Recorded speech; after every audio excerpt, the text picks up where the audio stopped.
Hey guys welcome to ट्रैकमैंस life. आज के 14 सेप्टेम्बर आज को हिंदी दिवस। एनिवे 17 सेप्टेम्बर विश्वकर्मा पुजो और विश्वकर्मा पुजो हलो आमादेर रेलवेर सबथेके बड़ो एक उत्सव आमरा मने करी। आमादेर अफिसे दुर्गा पुजो हय किन्तु विश्वकर्मा पुजोटा सबथेके जमजमाट करे हय। आमादेर प्रत्येकटा यूनिटे एकटा करे पुजो हय। आमादेर अफिसे पुजो हय अफिसे स्टोर हाउसेर ओखाने। এটা আমাদের ইউনিটের পুজোর প্রস্তুতি চলছে। এখানে আমাদের ইউনিটের বক্স, এখন আমরা আমাদের ইউনিটের আশেপাশ যেখানে পুজো হবে বা বক্সগুলো সব রাঙানোর ব্যবস্থা করছি। এগুলো বক্স আমাদের সব রঙে উঠছে। এগুলো বছরে একবারই রঙে, সেটা হলো বিশ্বকর্মা পুজোর আগে। আর এটা আমাদের যাবতীয় টুলস আর অনেক কাজে নিয়ে গেছে, এগুলো রং করা হয়।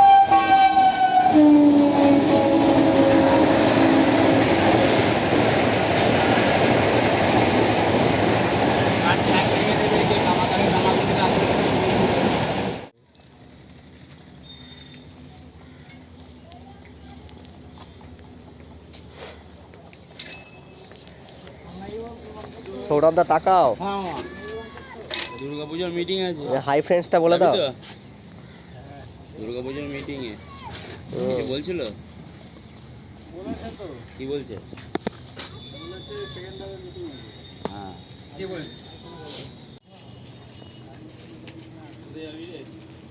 কোথায় যাবে ভাই নিয়ে?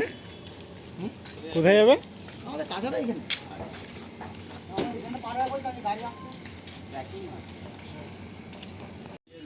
আমি হলুদ রং নিয়েছি আর আমার পার্টনাররা আরও লাল রং করছে। তার মানে বিশ্বকর্মা পুজোতে আমাদের খুব মজা হয়। প্রত্যেক কামারকুণ্ড হয়, বারুইপাড়া হয়, বেগমপুর হয়, জনায় হয়, সব জায়গায় পুজো হয়। যেখানকার গ্যাং, যে স্টেশনে সব গ্যাং চাঁদা দিয়ে তারপর পুজো করে। আমাদের প্রচুর চাঁদা দিতে হয়, প্রায় 800 টাকা করে চাঁদা কেবল বিশ্বকর্মা পুজোতেই। যারা টিএম 4 তাদের, যারা টিএম 1 আছে তাদের চাঁদা বেশি, মিড ডে চাঁদা বেশি। যাই হোক, খাওয়া দাওয়া হয়, মিষ্টির প্যাকেট হয়, বক্স টক্স এনে আমরা সারা বছর কাজ করি। তো এই একটা দুটো দিন, 2 দিন বিশ্বকর্মা পুজোর আমাদের এখানে থাকে। ও একদিন পুজো, তারপরের দিন ঠাকুর বাসন দিয়ে দিই। সেই আমার কুণ্ডুর এই প্ল্যাটফর্মটা অনেক বড় হচ্ছে, পুরো লম্বা টানা। গেটটা থাকছে না, গেটটা উঠে যাচ্ছে একদম ওই তারকেশ্বর ব্রিজের ওখান থেকে প্রায় আমাদের 28 নম্বর গেট পর্যন্ত। গেট না, এখান থেকে আমি যেখানে দাঁড়িয়ে আছি এখান থেকে প্রায় 150 মিটার দূর আছে। এখন আমাদের হাজিরা বা আমাদের গ্যাংয়ের সবাই এসে এক জায়গায় জড়ো হয় এখানটাতে, দিয়ে আমাদের বক্স কাজ দেয়। সামান নিয়ে বেরিয়ে গেল গাড়ি। পেছনটা রং করা এখন আমাদের কাছে চ্যালেঞ্জ হয়ে পড়েছে। দাঁড়িয়ে দাঁড়িয়ে ওখানে চাপ হয়ে যাবে মনে হয়।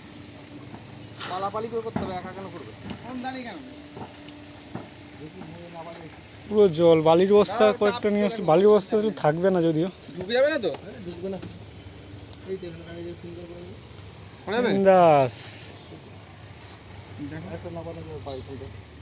হলুদ রং দা, হলুদ রং আছে,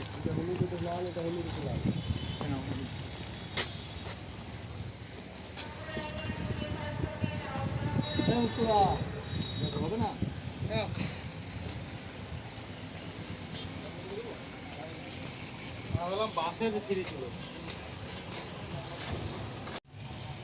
এত সামান কবে কাজে লাগে? এত সামান কবে কাজে লাগে আমাদের?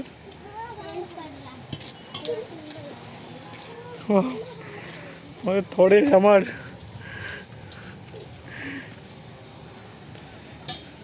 বিকালে একটু ঘুরতে আমাদের নতুন প্ল্যাটফর্মের এদিকে, আমাদের অফিসের পাশে, অফিসে আজকে দুর্গাপুজোর মিটিং ছিল। আমাদের দুর্গাপুজো মোটামুটি ভালোই করে হয়। অন্য এমনি সরকারি অফিসগুলোতে দুর্গাপুজোর সিন অতটা দেখা যায় না, কিন্তু আমাদের রেলওয়েতে বিশ্বকর্মা পুজো সাথে সাথে দুর্গাপুজো দুটোই। এখানে সব বাচ্চা কাচ্চা ঘুড়ি ওড়াচ্ছে বিশ্বকর্মা পুজোর আগে। ঘুড়ি ওড়ানোর পো কাটা খেলা। বিশ্বকর্মা পুজোর ঘুড়ি ওড়ানোর প্রচুর স্মৃতি আছে আমার। ছোটোবেলায় আগরপাড়াতে থাকতাম, তখন এই পুজো হলেই টানা 1 মাস হতো আগে। এখন ঘুড়ি ওড়ানো অনেক কমে গেছে। আগে পুজোর পুরো টানা 1 মাস, মানে বিশ্বকর্মা পুজোর আগের 1 মাস পুরো ভাদ্র মাসটা আমরা ঘুড়ি ওড়াতাম। আমাদের মাঠ ছিল একটা। আর বিশ্বকর্মা পুজোর দিন সেদিনকে ছিল স্পেশাল কম্পিটিশান আমাদের আগরপাড়াতে। ওখানে একটা মাঠে মানে কম্পিটিশানে ঘুড়ি খেলা হতো। আর আমরা সেই ঘুড়ি সুতো ওই মাঞ্জা দেওয়া থেকে শুরু করে ছোটোবেলায় সব কিছু করেছি। যার বাড়ির ছাদ পেতাম উঠে যেতাম। আমরা ভাড়া থাকতাম, আমাদের পাশের বাড়ি দোতলা বাড়ি ছিল, তাই ওর ছাদে উঠে ঘুড়ি ওড়ানো সেই স্মৃতি, ওগুলো সিরিয়াসলি খুব মিস করি। এখন বড় হয়ে প্রায় 15 বছর হয়ে গেল ঘুড়ি ওড়াই না। গ্রামে 1-2বার উড়িয়েছিলাম। আমাদের গ্রামে এই বিশ্বকর্মা পুজোর এই সময়টা ওরকম ঘুড়ি ওড়ানো শহরের মতো ওরকম হয় না যেরকম আগরপাড়ায় হতো। কিন্তু গ্রামের ঘুড়িগুলো আবার অন্যরকম। গ্রামের ঘুড়িগুলো সেই বড় বড় বাঁশ দিয়ে বানানো, ওগুলো আমরা বানিয়েছি। বানিয়ে একবারে লাইট সেট করে তারপরে আকাশে উড়িয়ে দিতাম সেই মোটা সুতোতে। শহরের ওই কেনা ঘড়ি আর গ্রামের সব নিজের বানানো ঘড়ি। সিজন আসছে, কয় মাস পর থেকে দেখতে পারবে আমাদের গ্রামে ওদিকে ঘুড়ি ওড়ানো খেলা দেখাবো। দারুণ লাগে পুরো। প্রত্যেক গ্রাম থেকে অনেকে বড় বড় যে ঘুড়িগুলো হয় সেগুলো ওড়ায়। মানে আমার সাইজের ঘুড়িও আছে, বক্স, তো তারপর ঘর বানিয়ে ওড়ায়। এই যেখানে এখন বালি ফিল করছে এখানটার জঙ্গল ছিল আমাদের সেকশনের সব থেকে বড় জঙ্গল, মানে সব থেকে ঘন জঙ্গল হতো এখানে।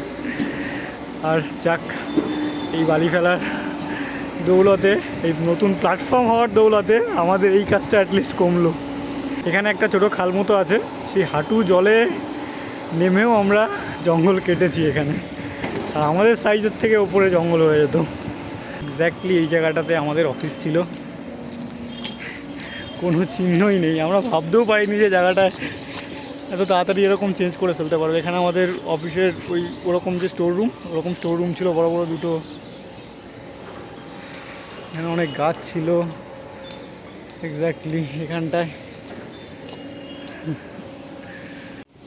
কামারকুণ্ডুর এই হিস্টোরিক্যাল গেট আজ কোনো অস্তিত্বই নেই। কয়েকদিন এমনি একটা লোক দিয়েছিল, এখন জাস্ট কয়েকটা পুলিশ আর সিভিক ভলেন্টিয়ার দিয়ে এই গেট চালানো হচ্ছে। কোনো গেটের সিন নেই এখানে। প্রচুর রিক্সে লোকজন পাস করে। সাবওয়ে কাজ চলছে দেখে এখানটা খোলা আছে, নয় পুরো জায়গাটা সিল করে দেবে। এখানে গেটই থাকবে না, এই প্ল্যাটফর্ম পুরো লম্বাটা হয়ে যাবে। এই গেটের সব থেকে বেশি জ্যাম হতো, মানে আমার দেখা যতগুলো গেট আছে, আমি আমার লাইফে যতগুলো গেট দেখেছি সব থেকে বেশি জ্যাম হতো এই গেটটা। আর এই সন্ধ্যার টাইমে সব থেকে বেশি। ওখানটায় সাবওয়ের কাজ চলছে। কি কামারকুণ্ডু কি হয়ে গেল আমরা আসার পরপরই। আমরা যখন আসি এই ব্রিজটাও ছিল না, ওই সাইডের একটা পায়ার পর্যন্ত হওয়া ছিল। আর এই মাঝখানের পায়ার করা, এই ব্রিজের স্ল্যাবগুলো বসানো সব আমরা আসার পর হয়েছে। পরিবর্তন হলো সমাজের নিয়ম। যেখানেই কিছু একটা ভালো করতে যাবে পরিবর্তন তো হবেই। আমার গ্রামও কত চেঞ্জ হয়ে গেছে। সেই মাটির রাস্তা, মানে ইটের রাস্তা, কারেন্ট ছাড়া অন্ধকার গ্রাম, এখন পাকা রাস্তা হয়ে গেছে, প্রত্যেক ঘরে ঘরে লাইট। এখন কোয়ার্টারেই আছি। অনেক দিন ঠিকঠাক করে প্রপার ওয়েতে পড়াশোনা করা হয় না। 18 তারিখে সিএইচএসএলের টায়ার 2 আছে। এবার যে সিএইচএসএল দিয়ে এসেছিলাম তোমাদের সঙ্গে শেয়ার করেছিলাম এক্সপিরিয়েন্সটা, সেই সিএইচএসএলের টায়ার 1-এ পাস করেছি।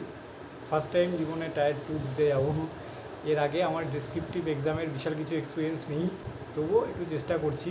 জানি ভালো হবে না, যা হয় মনে এর থেকে একটা বেটার কিছু হলেই হলো। আপাতত যাদের সামনে পরীক্ষা আছে তারা পড়াশোনা করতে থাকো, তোমরাও একদিন অনেক সফলতা পাবে।